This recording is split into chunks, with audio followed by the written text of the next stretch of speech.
Hello and welcome back to the Everyday English Podcast. I am Sarah, and I am joined today by my friend and co-host Mark. We are so happy you are spending your time with us today to practice your listening and improve your life in English. Today we are talking about something that makes almost everyone feel a little bit nervous, and that is money. But specifically, we are talking about the scary moment when you have to sign a piece of paper. Maybe it is a contract for a new apartment, a form at the bank, or even just a new gym membership.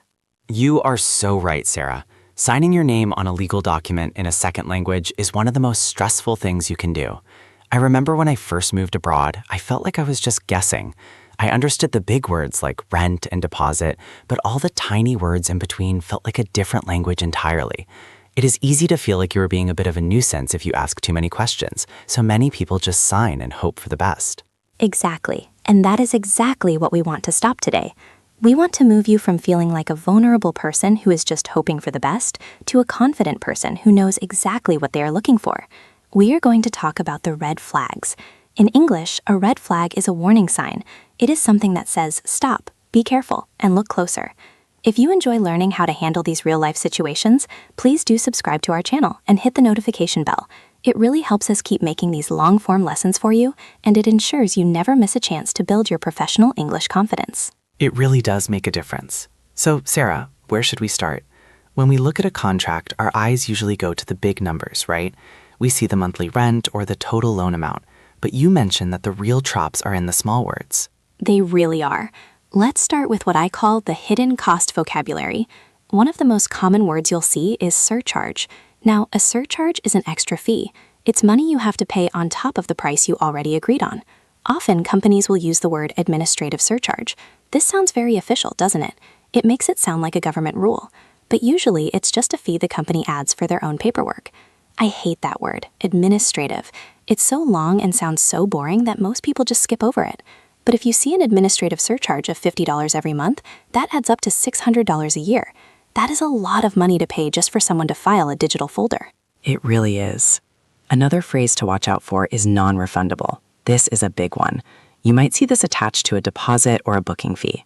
If you see the word non-refundable, it means that no matter what happens, you are never getting that money back. Even if the company makes a mistake, or even if you have an emergency and cannot use the service, that money is gone.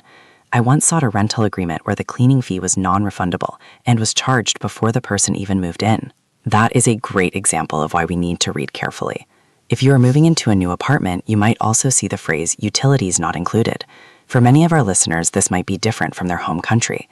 In some places, water and electricity are part of the rent. But in many English-speaking countries, utilities mean electricity, water, heating, and sometimes even internet. If these are not included, your monthly cost could be 30% higher than you expected. You have to be ready to pay those separate bills to different companies. And don't forget about maintenance fees. This is common in apartment buildings. It's money you pay for the hallway lights, the elevator, or the garden. Always ask if the maintenance fee is a fixed cost or if it can change. This leads us into our next big area of concern, which is the language of penalties. A penalty is a punishment, usually in the form of a fine because you did something wrong or broke a rule in the contract. Penalties are where things can get really expensive, especially if you are having a difficult month financially. One word that I see a lot in bank documents is default. Now, in computer terms, default means the standard setting, but in money terms, to default means you failed to pay. If you default on a loan, the consequences are very serious. It doesn't just mean you owe money, it means the bank can take legal action. That is a scary one. A slightly less scary but very common word is grace period. This is actually a positive thing to look for. A grace period is extra time. If your rent is due on the first day of the month, but the contract says there is a 5-day grace period, it means you can pay on the 5th day without getting a penalty. If you don't see a grace period mentioned, you should assume that even being 1 hour late could cost you a late fee. I always look for the grace period. It gives you a little bit of breathing room if there is a problem with your bank transfer. But what about when someone wants to leave? I know many of our listeners are professionals who might move for a new job. They need to look for the termination clause. Absolutely. To terminate means to end. A termination fee is what you pay if you want to stop the contract early. For example, if you sign a gym membership for 12 months, but you want to leave after 6 months, you might have to pay a massive termination fee. Sometimes the fee is so high that it is actually cheaper to keep paying for the gym even if you don't go. You should always look for how much notice you need to give. Notice is the amount of time between telling them you want to leave and actually leaving. I've made that mistake before. I thought I could just leave, but the contract said I had to give 60 days notice. That meant I had to pay for 2 extra months of an apartment I wasn't even living in. It was a very expensive lesson in reading the fine print. It usually is. And this brings us to what I call the vague traps. These are phrases that are purposely a little bit unclear so that the company has more power than you. The most famous one is subject to change without notice. Mark, have you seen this on your internet or phone bill? All the time. It basically means the company can raise the price whenever they want, and they don't even have to send you an email to tell you. It is a very common way for companies to start you on a cheap price and then slowly make it more expensive after a few months. When you see subject to change, you should ask yourself if you can still afford the service if the price goes up by 20%. That is a very practical way to look at it. Another one is the phrase up to. We see this in advertising a lot. Up to 1 gigabit internet speed, or up to 50% discount. In English grammar, up to sets a maximum limit, but it does not set a minimum. So if your internet is up to 100 units of speed, it could actually be 5 units of speed, and the company is still telling the truth. They aren't lying, they are just using a vague limit. It is a clever use of language, isn't it? It makes you feel like you are getting a lot, but you are only getting a possibility of a lot. I also see the phrase at the company's discretion. This is a very formal way of saying it is our choice, not yours. If a refund is at the company's discretion, it means they can say no just because they feel like it, even if you have a very good reason for wanting your money back. That phrase, at the company's discretion, is a huge red flag. It removes your rights as a consumer. If you see that, you should try to negotiate. Now, I know that sounds difficult. Many people think they cannot negotiate a contract, especially if it is a big company. But you can always ask questions. And that is what we want to talk about next. How to actually say these things in English without sounding rude or aggressive. This is the part people struggle with the most. They have the vocabulary now, thanks to this lesson, but they feel shy. They don't want the landlord or the bank clerk to think they are difficult. But remember, it is your money. You worked hard for it. You have every right to understand where it is going. A great word to use is clarify. Instead of saying, I don't understand, or this is confusing, you can say, could you please clarify what this fee is for? To clarify means to make something clear. It is a very professional, polite word. It doesn't sound like you are accusing them of anything. It just sounds like you are being a careful professional. I love that. Could you clarify the administrative surcharge? It sounds so much better. Another good phrase is there any flexibility on this point? For example, if you see a non-refundable deposit, you could ask, is there any flexibility on the deposit? Could part of it be refundable if the apartment is kept in good condition?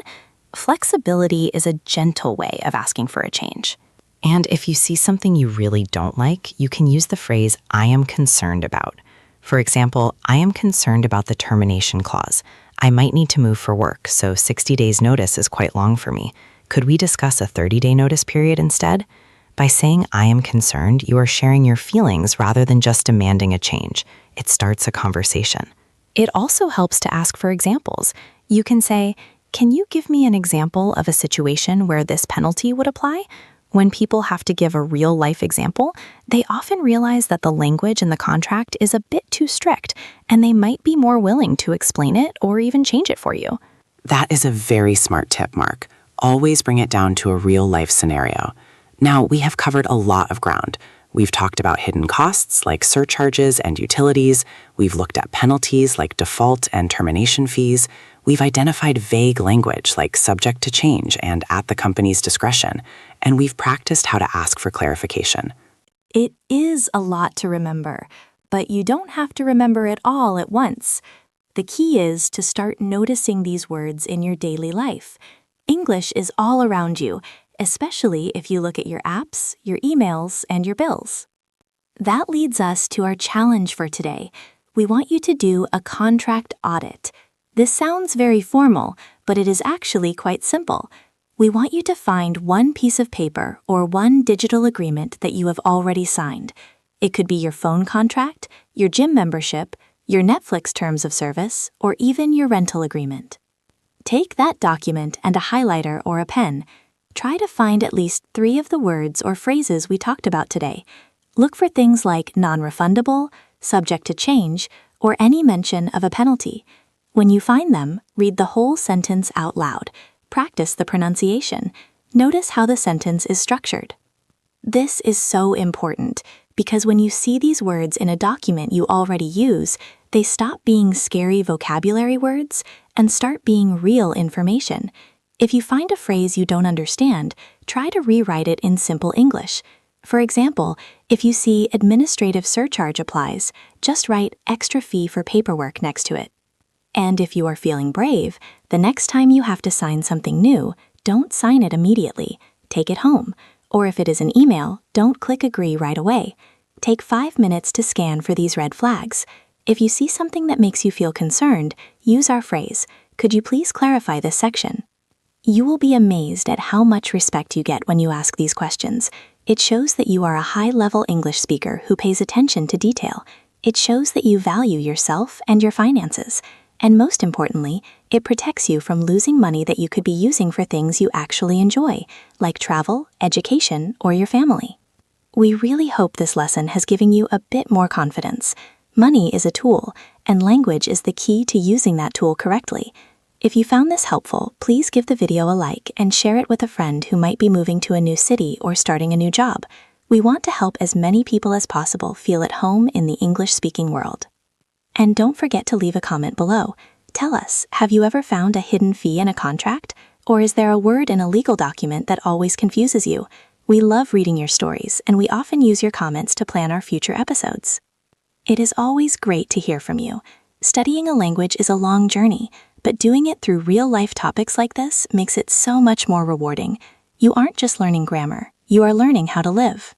Well said, Mark. Thank you all for listening to Everyday English Podcast. Keep practicing, keep asking questions, and remember that every time you read a contract carefully, you are improving your fluency and your future. Have a wonderful day of learning, and we will see you in the next episode. Goodbye for now. Goodbye. Actually, Mark, before we go, I was just thinking about another word that often pops up in these money conversations. It's the word liability. Have you ever had to explain that one to a student? Oh, that's a big one. Liability is basically a fancy word for responsibility, but usually in a negative way. Like, who is responsible if something breaks or goes wrong? If you are liable for damages, it means you are the one who has to pay for the repairs. Right, and you often see it in insurance documents. They talk about third-party liability. It sounds so complicated, but it really just means if you accidentally hurt someone else or their property, the insurance covers your responsibility to pay them. It's funny how a simple concept like being responsible becomes such a heavy word in legal English. It really does, and I think that's the main takeaway for today. These words aren't designed to be easy. They are designed to be precise, but precision can feel like a barrier if you aren't used to it. The more we break these down, the more that barrier starts to crumble. Exactly. It's like learning the rules of a game. Once you know the rules, you can stop worrying about making a mistake and start actually playing. And for our listeners, playing the game means navigating their careers and their lives with total peace of mind. I love that analogy. Well, we really are finished now, but the learning doesn't stop here. Go find those contracts and start your audit. It's the best way to turn this listening practice into a real skill. We'll be back soon with more conversations about work, life, and everything in between. Until then, stay curious and keep speaking. See you next time. Let's think about the word commission too. That's another one that people often get mixed up with fees or surcharges. A commission is usually a percentage of a sale. If you're looking at a contract for a real estate agent or a financial advisor, you'll see this. It's not a flat fee. It changes based on how much money is involved. That's a good point. And sometimes commissions can be hidden inside other costs. You might see a phrase like inclusive of all commissions. That sounds like a good thing, but it often means the price has been raised so that the salesperson gets their cut without you seeing a separate line for it. It's all about where the money is moving. Another term that comes up is interest rate. Now, everyone knows what interest is, but do they know the difference between a fixed rate and a variable rate? That's a huge distinction in a recession, like the one mentioned in the video that inspired this talk. A fixed rate stays the same. You know exactly what you're paying every month. A variable rate can change based on the economy. If the central bank raises rates, your mortgage or your loan suddenly becomes more expensive. It's that phrase, subject to change again, just in a different form. If you see variable or floating rate, your ears should perk up. It means there is a risk involved. You might save money if rates go down, but you might lose money if they go up. It really highlights why reading the definitions section of a contract is so important.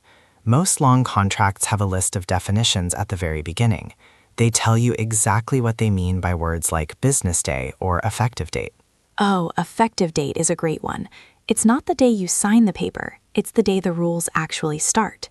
Sometimes people sign a contract on the 1st of the month, but the effective date isn't until the 15th. They think they are covered or that the service has started, but legally nothing happens until that effective date. I've seen people get caught out by that with health insurance. They sign the paper, they go to the doctor the next day, and then they find out their coverage didn't have an effective date until the following week. They end up with a huge medical bill they didn't expect. That's a perfect example of why the details matter. It's not just about the vocabulary, it's about the timing and the context. In English, we have a saying, the devil is in the details. It means that the small things are where the problems usually hide. And our job is to help our listeners find those little devils and clear them away. It really comes down to taking your time. We live in such a fast world where everyone wants us to click accept and move on. But taking 5 minutes to read is a superpower. It really is, especially for our listeners who are working in their second or third language. You are already doing something difficult by living and working in English. Don't make it harder by rushing through the important parts. Well said. I think we've given everyone a lot to think about, from the vocabulary of hidden fees to the strategies of negotiation and the importance of checking dates. It's a full toolkit for financial English. It really is. And remember, every time you encounter one of these documents, it's a free English lesson. You don't need a textbook when you have a real-life contract in front of you. It's the most relevant reading practice you can get. Absolutely.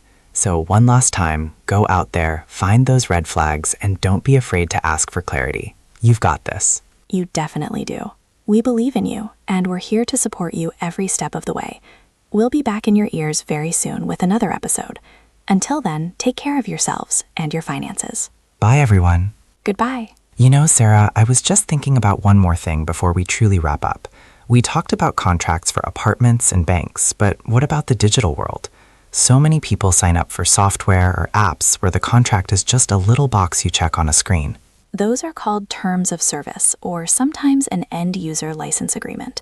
Most people joke that nobody ever reads them, but they can contain some very strange things about your data and your privacy. Exactly. One phrase people should look for there is third-party sharing. If you see that your data can be shared with third parties at the company's discretion, it means they can sell your email address or your phone number to other companies. That's why you suddenly start getting spam calls and junk emails. That is so true. And another one is the automatic renewal. This is a classic money trap. You sign up for a free trial for 7 days. You have to put in your credit card details. And then in the tiny text, it says, unless canceled, the subscription will automatically renew at the full price. I have fallen for that one so many times. You forget about it, and then a month later, you see a charge for $50 on your bank statement. By then, it's often too late to get a refund because you technically agreed to the automatic renewal. If you see the word automatic or recurring, you should immediately set a reminder on your phone to cancel it a day before the trial ends. It's a simple habit that saves you so much money over the year. It's all about being proactive. Whether it's a physical paper or a digital screen, the principles are the same. Look for the costs, look for the penalties, and look for the things that happen automatically. And don't be afraid of the formal tone. Legal English uses words like hereby, whereas, and thereafter. These words look scary, but they are often just fillers that mean here, because, or after that. You can usually ignore the fancy flavor of the word and look for the action it's describing. That's a great tip. Don't let the old-fashioned language intimidate you. Most of it is just tradition. The core of the contract is always about who gives what, who pays what, and what happens if someone changes their mind. Focus on the verbs.